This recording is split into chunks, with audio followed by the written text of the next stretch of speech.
বাউফল উপজেলার মহিলা বিষয়ক অধিদপ্তরের উদ্যোগে দুস্থ ও অসহায় নারীদের আত্মকর্মসংস্থানের লক্ষ্য চলছে দর্জি বিজ্ঞাপন সহ বিভিন্ন বৃত্তিমূলক প্রশিক্ষণ। ৩ মাস মেয়াদী এ প্রশিক্ষণ শেষে নারীদের ক্ষুদ্র ঋণ সহ বিভিন্ন সহায়তা দেওয়ার কথা থাকলেও বাস্তব চিত্রে বলছে ভিন্ন কথা। সুবোধ সরকারের রিপোর্ট।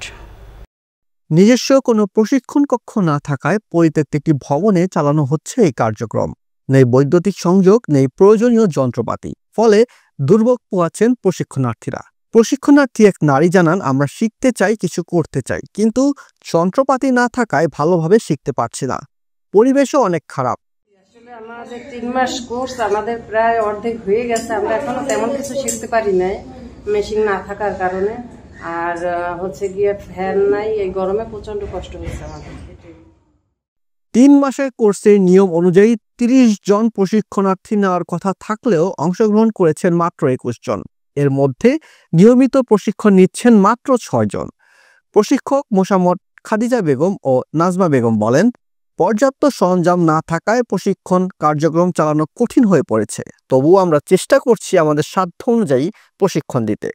এই বিষয়ে উপজেলা মহিলা বিষয়ক কর্মকর্তা জাসমিন আক্তার বলেন, বিষয়ক অধিদপ্তর থেকে আপনাদের নিয়ন্ত্রণাধীন যাদেরকে দর্জি প্রশিক্ষণ এখন দিচ্ছেন, এটা কি আপনাদের ওদেরকে নাকি বলা হচ্ছে যে রুম নাই এবং এটা গরম রুমে যেখানে ফ্যান নাই, বিদ্যুৎ নাই, সেখানে ওদেরকে প্রশিক্ষণ দেওয়া হচ্ছে? এছাড়া আপনার যে মেশিন দিয়ে যে হাতে কলমে শিক্ষা দেওয়া, সেই জায়গাটি ও সেখানে কোনো মেশিনও দেওয়া হয় নাই বা যন্ত্র, এই বিষয়টা আসলে কি ম্যাডাম? এখন আমি বলি, এটা হচ্ছে গিয়ে আমাদের পুরাতন ভবন ছিল, ট্রেনিং সেন্টারের একটা ভবন আছে, নিজস্ব ভবন।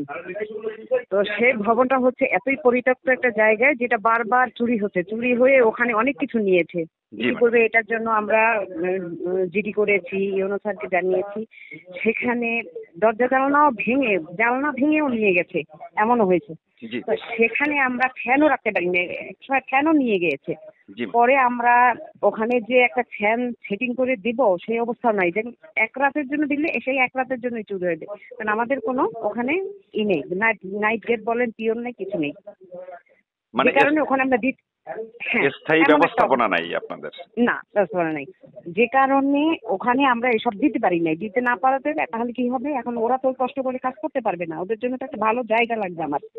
তা আমি এটা অনেকবারই চেষ্টা করেছি, কোথাও ভালো রুম ওদের দিতে পারি কিনা। শেষ পর্যন্ত কোথাও সরকারি কোনো রুম পাইনি এতদিন ধরে। এখন এই রিসেন্ট গত সপ্তাহে আমরা ইউনো স্যারের সাথে কথা বলে তাৎক্ষণিকভাবে আমরা ওই যে ইঞ্জিনিয়ার অফিসের যে পুরাতন যে ভবন, সেটাও খুব জড়সড়, কিন্তু রুমটা ভালো আছে।